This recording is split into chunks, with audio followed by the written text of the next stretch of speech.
Companhia Pássaro Forte, tudo para o seu pássaro.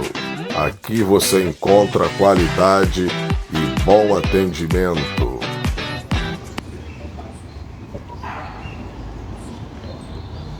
Vamos falar, por exemplo, eu não vou falar obviamente de todas as espécies, eu vou falar só contextualizar aqui. No trinca-ferro, por exemplo, existe um erro de manejo absurdo, antigo, passado de pai para filho.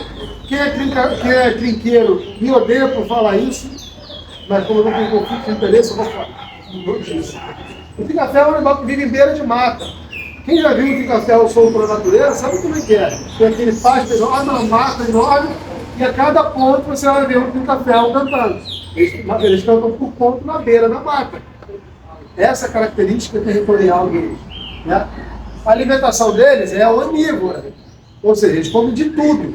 É fruta, inseto, basicamente frutas e insetos, grãos, comem muito grão. Então, qual é o grão que eles encontram na natureza? São grãos úmidos, são grãos de baixa disponibilidade. Aí vamos pensar quais são os grãos que vão pensar que vai encontrar na natureza. Quais são os nossos grãos nativos? Muito pouco, né? Qual a chance que a gente vai ver de um trinca-ferro pendurado num pé de girassol comendo uma... Não vai ver. Na natureza a gente vai, talvez nós estiver comendo uma mão, ele pega lá o grão, desfaz ele todinho assim e engole. Então são grãos úmidos, de fácil manejo na língua, de fácil manejo na alimentação. Tá? Então, entender qual é a origem dele, aonde que ele vive, a alimentação dele, inseto, fruta. Então é uma alimentação rica em proteína, rica em açúcares, rica em fibra, tá? Comportamento territorialista e agressivo. A gente sabe que a principal característica do trinca-ferro é a agressividade. É um pássaro que, se botar um ao lado do outro, ele vai matar. Enquanto ele não matar o outro, ele não para. Então isso vai gerar no animal estresse. Conviver com muitos trinca-ferros durante o tempo inteiro, fora de época, vai gerar um estresse no pássaro. Tá?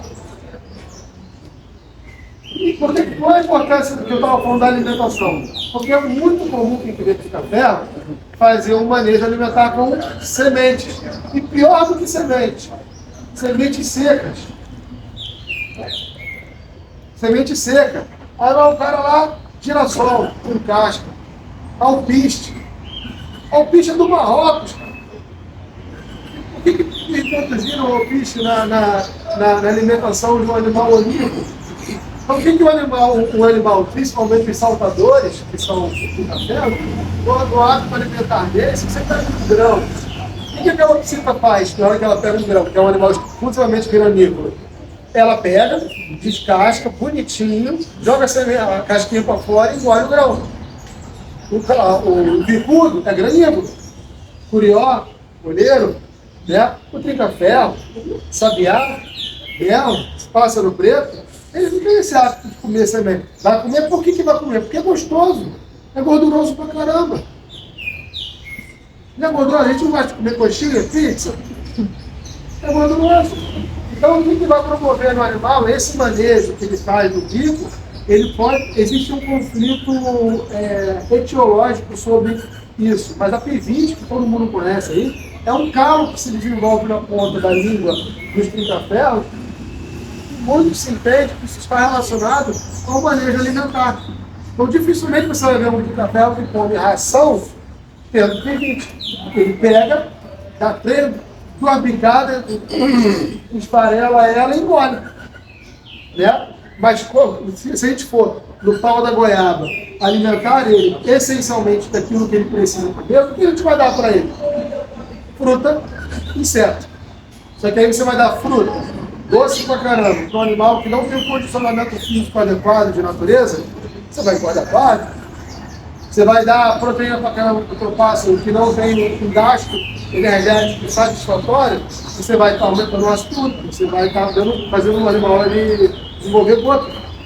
Então assim, é igual a gente.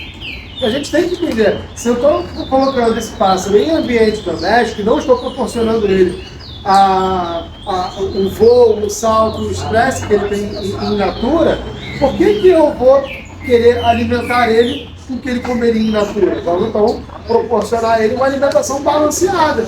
Essa alimentação balanceada é relacionada à proposta energética que ele consome. Tá? Então, a conhecer a espécie que a gente está criando é uma obrigação moral. É uma obrigação moral nossa. A gente dá a qualidade de vida para a ave, a gente tem que ter conhecimento do que a gente está criando. O que ele come, como é que ele voa, como é que ele salta, como é que ele pula.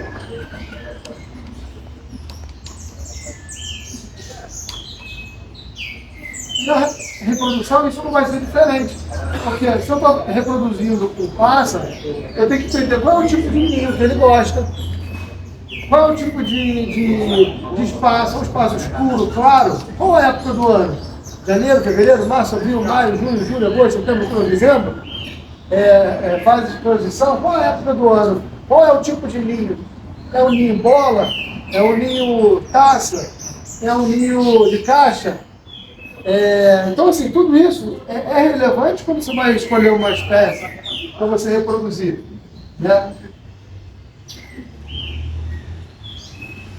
As principais doenças, eu costumo dizer, que elas são evitadas. Como eu disse no início, as doenças, elas dificilmente, vou ser muito franco com vocês, nem sempre elas são curáveis ou tratadas. Normalmente elas são curadas e tratadas sem diagnóstico. Essa é a verdade. Nós falamos com você lá, Rafael. Eu falo com o Rafael, muitos dos pássaros, eles não dão tempo de você diagnosticar ele. Você ficou doente, então estou com mal-estar. Eu vou no médico. Marquei consulta para daqui a 7 dias. Aí ele foi no médico. Aí você está com o fígado aumentado. Vou fazer exame de sangue? Vamos. Exame de sangue, alteração hepática. Vamos para a UTI? Aí na UTI ela achou o negócio. Vamos para a toma? Vamos para a ressonância? Vamos fazer a biópsia do fígado? 4 meses para você fechar o diagnóstico. Eles são tratamento. O pássaro não. Ele ficou doente, de manhã parou de comer, à tarde corujou, à noite ele está morto. O metabolismo da ave é muito rápido. A temperatura homeostática de uma ave é de 40 graus, natural. O metabolismo dela é muito acelerado, o batimento dela é muito acelerado. Isso é ruim no ponto de vista de evolução da doença, mas é bom quando você acerta na medicação, porque ele também responde rápido. Entende? Então, a melhor forma da gente, eu vou repetir isso lá na frente, mas vocês vão entender por quê. A melhor forma da gente lidar com o pássaro é prevenindo, é entender a espécie, é exame de rotina. E exame de rotina é simples, você pegar com a mão, na mão, fezes, cara. Faz um PCR de fezes, eu vou explicar o que é um PCR de fezes.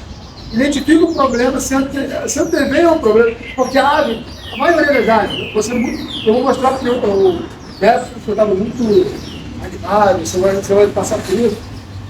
Você quer publicar artigo, você quer escutar, você quer não sei o quê. Eu fiz um trabalho científico lá em Valença, no interior de Valença. A gente pegou uns pinta-ferros e fizemos exames de foxidiose dos pinta-ferros. 98% dos pinta-ferros criados em ambiente doméstico deram positivo para toxina. Cantando no cordeiro, reproduzindo, tudo ótimo. Ou seja, é uma ave, é um animal primitivo, resistente, muito resistente, porque ele é pré-histórico. Então ele tem uma resistência absurda. Só que quando ele fica doente, a temperatura cai, ele floca para poder evitar a perda de temperatura para o ambiente. Então ele faz um isolamento térmico para não perder essa temperatura, né? Aí as doenças vêm a se manifestar. Ah, quebrou a patinha, morreu 2 dias depois. Pô, quebrou a patinha, quebrou a unha e morreu 2 dias depois. Por quê? Ele tinha uma doença latente que veio a se manifestar por conta da imunossupressão, a atividade imunológica caiu, a temperatura caiu. Então aonde que você vai corrigir isso? Pô, você está perdendo temperatura, então aumentar a temperatura externa.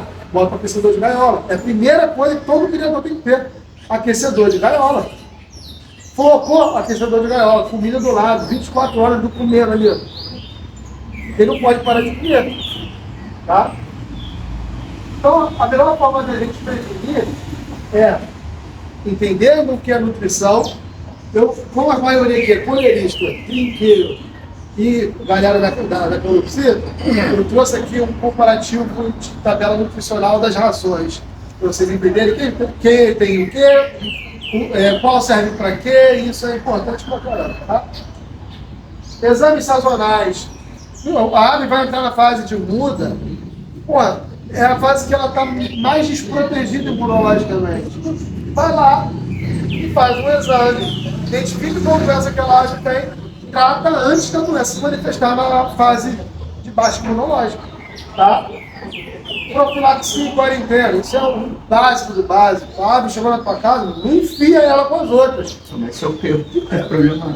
Porra, bota num quartinho separado, trata as aves saudáveis primeiro, depois tu vai na outra ave, e aí você vai fazer um exame de fezes, você vai calçar uma luva, você vai limpar, enfim, você não pode ser uma fonte de transmissão. Você não pode, a sua mão não pode ser uma fonte de transmissão. Ah, bota junto, qual precisa nova, ela gostou da doença para todo mundo. Tá? Então, exames periódicos e sazonais, higiene, manejo, tá? Manejo de higiene no recinto, ninho, coxo, tá? Trinca ferro, colheiro, pô, tá todo mundo na reprodução, não é hora de pegar as gaiolas e fazer um tratamento de vassoura de fogo, amônia quaternária, nada disso. Você vai fazer isso quando? Antes do período de reprodução.